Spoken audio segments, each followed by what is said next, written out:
Chapter 50, Revenge. Evening. Su Cheng wasn't on motorcycle patrol tonight but was instead driving a cruiser.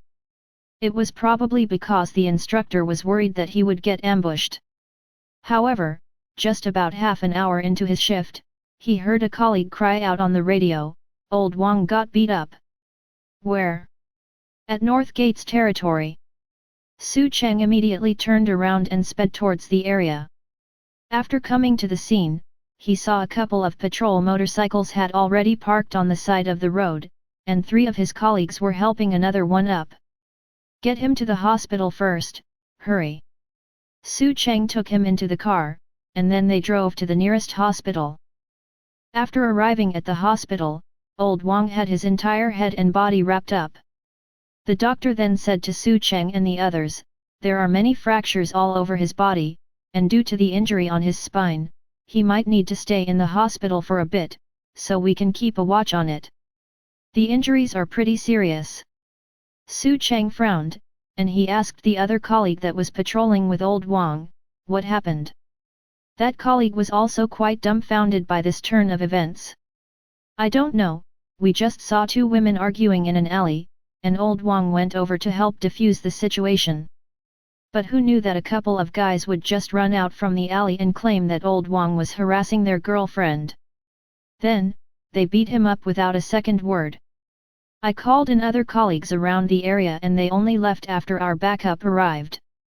They really don't respect the law." Su Cheng gritted his teeth. At this moment, another colleague seemed to be hesitating about whether he should voice his opinion. "Brother Cheng, I think this might have something to do with you." Su Cheng looked at him, a bit confused. "Old Wang was driving the motorcycle you were driving for the past few days," that colleague decided to just say it. "But maybe I'm overthinking this." He wasn't.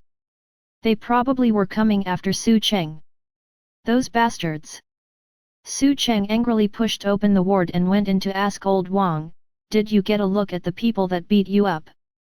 Old Wang resembled a mummy right now. He lifted his head and said to Su Cheng, "Brother Cheng, just let this go. Whether it was directed at you or not, it already happened, and I will just take it. If they don't come and look for trouble with you later on, then let's just let this go." In fact, Old Wang knew how to be careful and to not offend anyone, so there must have been a reason that he was beaten. It was also because he heard those guys say before they left, "Remember this lesson and don't offend people that you can't afford to offend."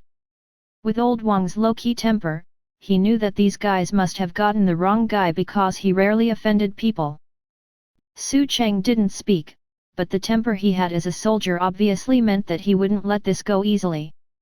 "Are these people from North Gate?" Su Cheng asked. Old Wang didn't say anything. Looking at Su Cheng and seeing the determined expression on his face, he silently nodded. If the 4 gates could die, they would have died a long time ago. "You don't have much power, so you won't be able to play with them. That doesn't mean we can just let them crap on our head like this." Su Cheng snorted, "Just wait, I won't let this go easily."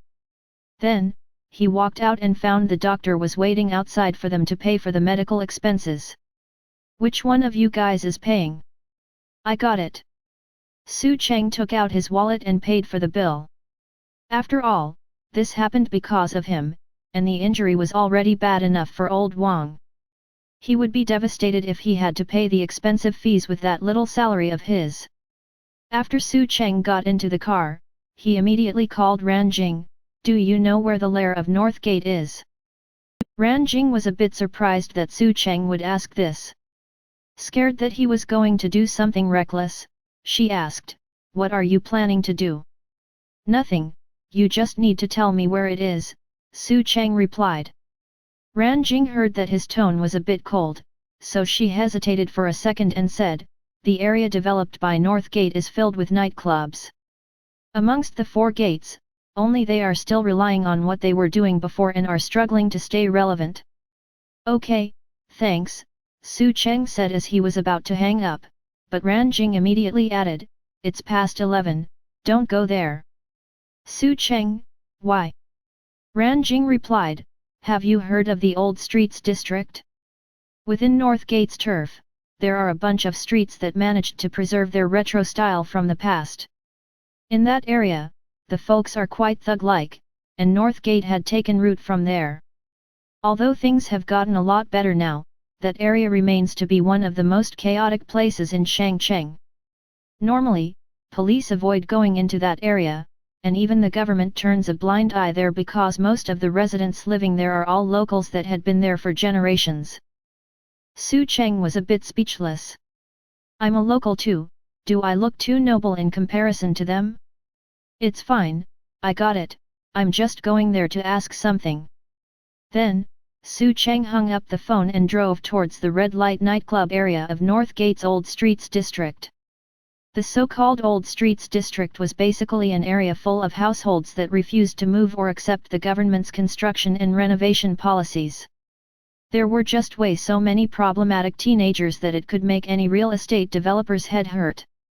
Many real estate developers had tried to take over the development rights of this place, but the people from North Gate just bit at whoever came near, causing all the developers to back out immediately. Many people in the area were a part of North Gate. Because North Gate was doing the worst out of all four gangs, they also tried to get into real estate, but the government had already helped raise South Gate, so why would they try to help out another gang? However, the government couldn't do anything to them as well, because the moment they touched them, it would immediately involve the interests of the other three gates, and that was why the government was also having a huge headache. In the end, this area became more like a place of exile. When Su Cheng's police cruiser entered the Old Streets district, many thugs shot glances at him filled with ill intentions. He rolled down the window and asked a thug that was standing by the street who was probably on the lookout, "Can you tell whoever beat up a cop from a police station on the north side to come out for a second?" The thug just ignored him and kept on smoking. After taking a few puffs, he impatiently said, "Go away, don't park your car over here. This is the nightclub's property, and our guests won't be able to fully enjoy themselves with your presence. Go, get out of the Old Streets district. Answer my question." Su Cheng's face darkened. "Hey, do you have a problem or something? Can you not understand human language?" The thug threw away the cigarette butt, stood up, and said as he shoved his hands into his trousers. Su Cheng directly opened the door and slammed him to the ground. After getting out, he grabbed the guy by the collar and shouted, "Who's the representative of North Gate? Tell him to get out." Right after his voice faded, Su Cheng noticed a bunch of thugs coming over one after another, surrounding him and his cruiser. "Let him go." A guy with ear studs came over and ordered Su Cheng, "If you have something to say, just say it to me. 1 hour ago, who beat up an officer from the police station on the north side?" The man with ear studs paused for a second, and then he laid out his hands and said like a rascal, "Since you don't know who it was, why are you here? If you are just coming down here putting random accusations on us without evidence, Mr. Officer, let me tell you, this isn't a place you can just come and go as you wish.